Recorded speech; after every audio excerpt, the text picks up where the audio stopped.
Hey everybody, it's been a couple days since I posted, so I decided to come up with a new one for today, and we are not going to be looking at any specific stock or play. We are just going to be looking at the market as a whole. I'm sure many of you have been noticing that you've been seeing a lot of red lately, and it does look like it's a FUD market where there is fear, uncertainty, and doubt, and a lot of it started about a week and a half ago with the 10-year Treasury yield when it fell as low as 1.25%. The previous low for the year was in February, and that had hit, I believe, about 1.3%, and this has fallen further. What usually happens when the Treasury yield falls so low is people are thinking that growth is going to be extremely hindered in the market and in the economy in general. And then with the unemployment rate still remaining high and new unemployment rising, people just don't have much hope for the near future.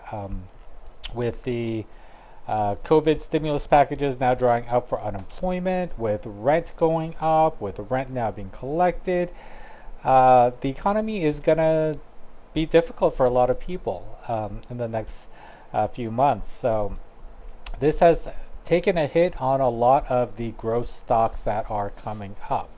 We'll take a quick look at Webull. So this is for today, and we can see on the heat map here, there's a lot of red. The ones that seem to be doing okay are the bigger, safer value plays. Apple had a really great day today. They hit their all-time high.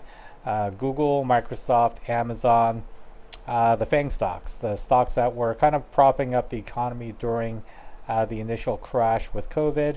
They're back in play. I know some of the bank stocks had some really great earnings this week, so they're doing all right. But for a lot of the growth stocks, a lot of the stocks that a lot of us are playing mainly because the ups are so high, they are seeing a lot of downs. And we can take a look at them to see what exactly is going on with these. So what we're going to do, currently I have SoFi up, so we'll take a look at that. We will just switch to the daily here. And like I said, in February, this was when the last 10-year Treasury hit a low, and then we noticed that in February that at the start of the year they did really well. They hit their high of 28.26 right after they merged and went public with IPOE. And then as soon as that 10-year yield hit that low, the stock also started dropping. And we see it drop, and even with earnings, I believe their earnings are actually fairly solid. We see that drop until the mid-May, and then June we saw that rise once again, and it went all the way up to 24.95, and we were doing well. And again, in July we see that drop. Now the Treasury yield, it does go up and down, so when it is trending downwards, we will see that drop. Now, people are wondering how low can SoFi go, and if we look here, the low was 14.14. This is when it really had that rebound. So from the current 15.52, it had a 3% drop today. After hours, it did pick up a little bit, but we can expect it to drop as low as the low 15s to even the 14s. I think with the earnings that were very positive, we might not see it hit the all-time low here, but we will see it drop a little bit further. And I do think the rebound will be faster than this. This was about a 2-month consolidation period. I do think that it will rebound a little bit faster, but probably for the next week or two, things will be kind of slow on this, so please be careful. We'll look at some other ones that are similar. Senseonics is a growth stock in the pharmaceutical field. They work on sensors for blood sugar for diabetics, and they had hit a high of about 550 here in February, and then when that Treasury yield hit that low, we saw that crash. We see that consolidation here, and then we saw it pick back up, and then again when the Treasury yield went down, this started dropping and people lost confidence in growth stocks. We will look at some other ones. Let's see, what is another good one? Clove again.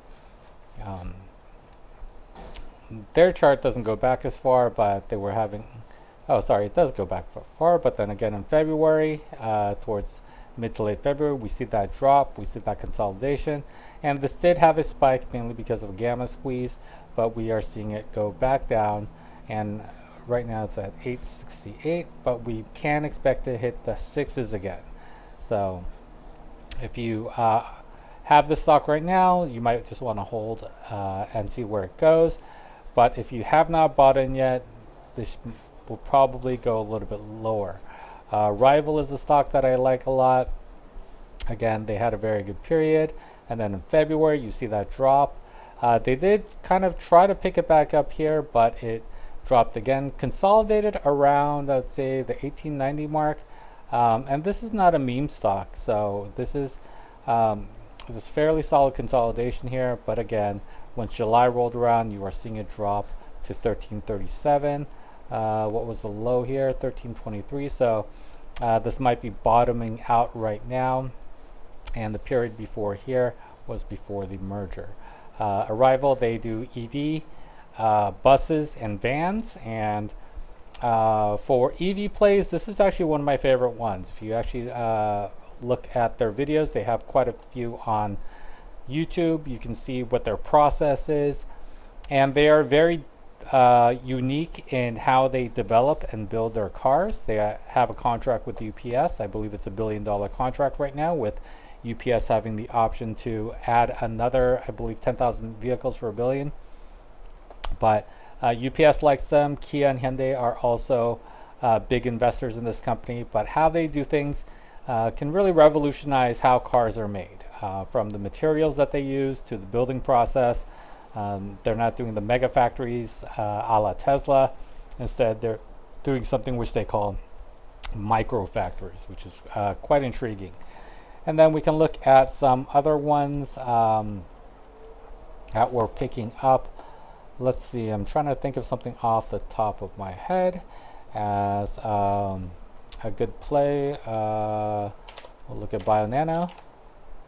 BioNanogenomics is another hot stock, or it was at the start of the year, and this is also in the pharmaceutical healthcare industry. They do similar work to CRISPR in that they are coming up with new ways to analyze and develop based on genetics. They were super hot at the end of last year, moving into this year, but again in February we see that drop. We see it try to consolidate, and we see that rise, but we see that drop again with the July report. Let's see some other ones. I wonder if Workhorse, I haven't really taken a look at this one. Workhorse, we see that rise again in February, that drop. Oh, this one just literally went off a cliff. And then we see consolidation here, and then we see it try to get back up, and then we see it drop again in July. So all of these are following a similar pattern. And this pattern is mainly because of the 10-year treasury yield and how the economy looks. So people are kind of worried about growth, and seeing everything drop, people are scared to buy in at this point. For people who are holding, they don't know what to do. Should I sell? Should I hold? Should I buy more?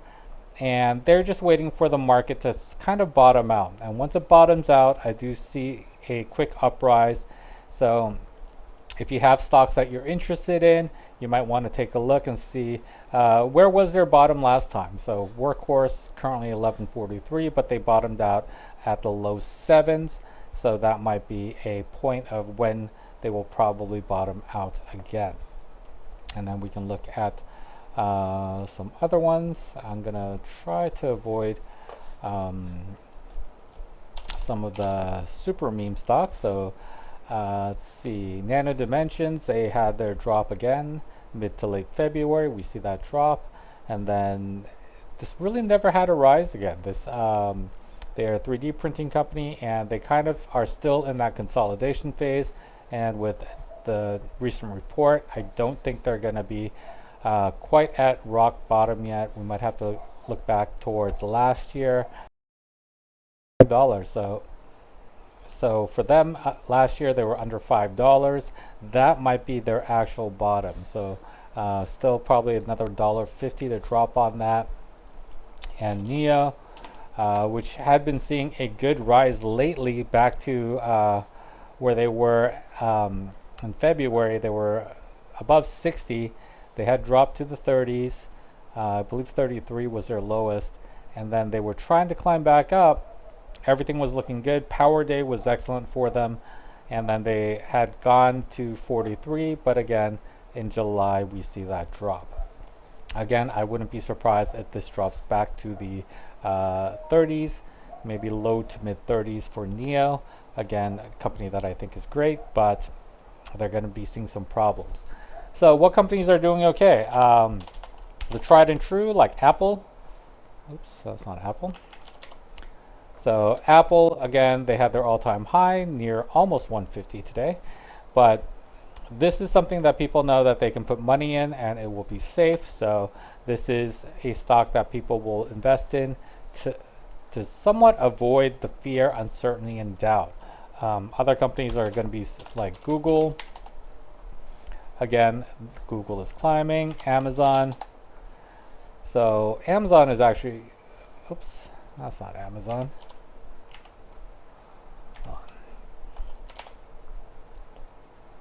So Amazon is still doing well, I think. Yeah, they're up quite a bit, near their all-time highs, I think, which they hit maybe a couple days ago. I haven't looked at Costco yet, but we'll see Costco. And yes, Costco is still doing well. So these are all the companies that tend to do well when times are kind of troubled. We'll look at like IBM. And IBM did have that sharp drop, but it seems to be climbing back up. But these are the tried and true companies that people will go to when they are worried. Let's look at Coca-Cola. I know that they had a drop because of a fiasco recently. This was because somebody, an athlete that they sponsor, preferred to drink water versus Coca-Cola. But again, we see that pick up because people feel safe with this type of stock. So these are the value stocks. They're not going to jump too high, but they are going to be steady gainers, and it might be a good place to park your money. Or if you want, I would say for a lot of stocks, again, expect a drop, especially in the growth sector. So you might want to pull up, and cash might be king right now. You might just want to hold on to a bunch of cash, wait for it to hit bottom, and then you can get back in. With some of these stocks, with NEO, again, I think that this should be hitting 50 after it bottoms out. So if it bottoms out in the 30s, you could probably see about a 30 to 50. So that is about a 40% increase on that. On things like SoFi, I think SoFi is probably going to be double or triple the value within a year. So if you wait for this to drop probably to the 14s is what I think it'll probably go to, then you might see a pickup there. So yeah, it's a FUD market. So, you know, don't be scared. Just expect that the market is going to be scared, and there's not much you can do to switch that around. Just wait for it to bottom out.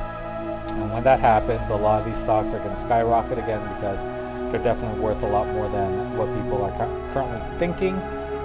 They're just afraid of what's going to happen in the market, so they are pulling their money out of growth stocks and putting it into value stocks. So take care, guys, and be safe and good fortune.